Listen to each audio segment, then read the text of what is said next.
Let's talk about Lyndon Johnson. Oh, he was fascinating as a character and bigger than life in every way, I think. He was hard to deal with. He didn't like television, or he didn't want to be on. I don't know whether he thought he didn't look good or didn't do well. He did go on Meet the Press twice, the year 1960, when he was campaigning, but those were the only shows he did for us. We just did two. Uh, the one at the convention in Los Angeles, and then one in the fall. He did appear on one in the fall. But, there were stories were rampant all over about the high-handed way he dealt with people and things he did. Mrs. Johnson made a marvelous contribution to Washington with all the flowers and trees and such that she inspired. It really, every time you go down around the mall and see all these things growing now, I remember that so much of that was a result of her interest in beautification. Richard Nixon. Well, he again was a fascinating study in character, I guess.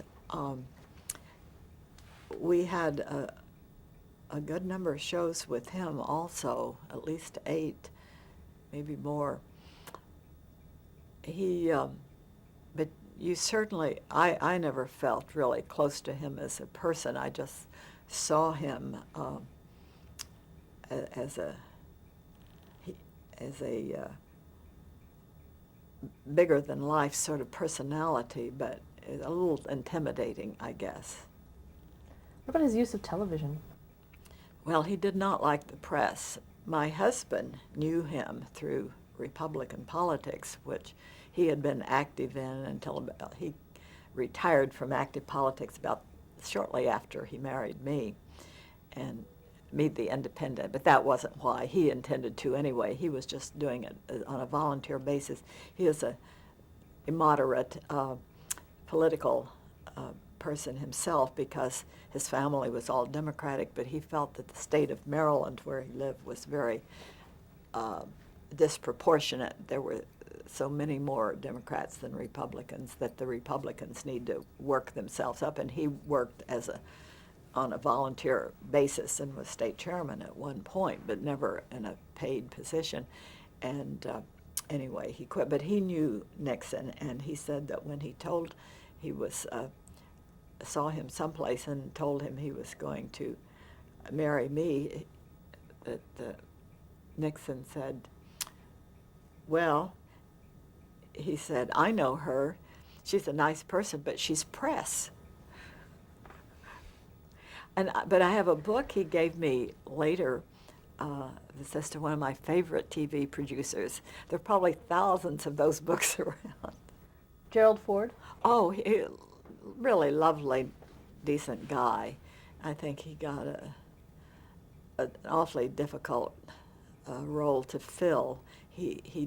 I think he did a very commendable job in restoring faith in that the people had lost in government in the short time he was there. But there was just no way he could overcome the pardon of Nixon in the eyes of some voters, I guess. I think that he felt it was, in good conscience, it was something that needed to be done for the sake of the country, and I tended to believe him then and now. I just think there had been such ill will and such mental violence going on among the people in Washington that it just was wrecking the work of the government, and that had he gone through an impeachment trial, that things would have just been horrendous. And there's nothing you can do to put him in worse light than he was already in, and that it was best. We interviewed him then in 1988 when he was long past that stage, and it was a really interesting interview, but I think he was really still angry with the press then, as he didn't want to go out the front door because there were a lot of press people waiting out there, and I walked with him and a press aide down through a basement exit where they had the car come around to pick him up, and I do believe I heard him saying to the press aide, well, we really showed those sons of whatever. And but it was not a bad interview. It was a rather good interview, I think. In foreign affairs, I think he had a lot of ability and contributed quite a bit. We certainly, in relations with China, he did things that could maybe not have been done by a Democrat that were very important. So you're speaking of Nixon now. Yes. Mm-hmm. Jimmy Carter. Very friendly, very pleasant. I just, as some other people, think he's been a great ex-president, and that as president, he wasn't quite prepared for it. He was a good governor, but I think he tried to hold everything in his hands too much, and he wanted only these aides that had been around him in Georgia.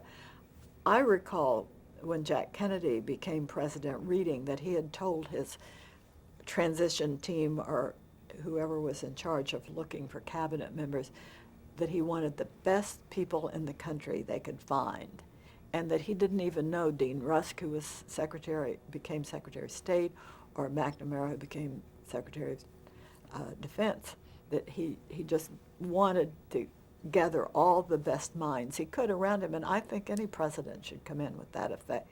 You have to have some of your true friends near, like Jack Kennedy always had Bobby Kennedy, that said was the only one who could really tell him the truth about many things. But I think that Carter was too used to wanted to operate the same way in the White House as he did in the governorship, and carrying his own coat bags and such, and wearing this sweaters. It just didn't go over. People want a leader and someone I think that they can look up to, and they want him to be a nice person, but to be better than the average. But Carter just did some marvelous things once he got out of the White House. Now, he actually was a sitting president when Yes, he appeared on Meet the Press. He did. He appeared in 1980, just before he lost that election. But he,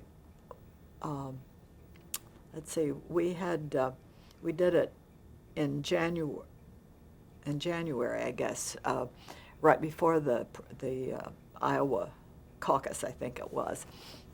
But I remember I had put the invitation in several weeks earlier, thinking, because he had been turning down invitations for months. We'd been trying to get him to do something, and everybody else had too. And I just said, why don't we, ask for a date in the future, and whoever was involved at the time agreed anyway, and suggested the date shortly before the caucus, and which was the kickoff of the campaign. Well, it turned out that the big fuss over the Olympics developed in the meantime, and so he just sort of accepted at the last minute, said that they would accept. We left it in, that he accepted the invitation, and he went on and said that we will not participate in the Olympics, which were to be held in the Soviet Union. And that was tremendous news. There was a hint that he was going to do this, but just shortly before the show. But it was a big, big news story, and it worked out very well. And so that was the first. Well, for him, Ford went on as a farewell gesture for Lawrence Spivak when Spivak retired in '75. In November of '75, the last program was an interview with Gerald Ford, who was president at the time. Another sitting president was Bill Clinton. Oh, absolutely.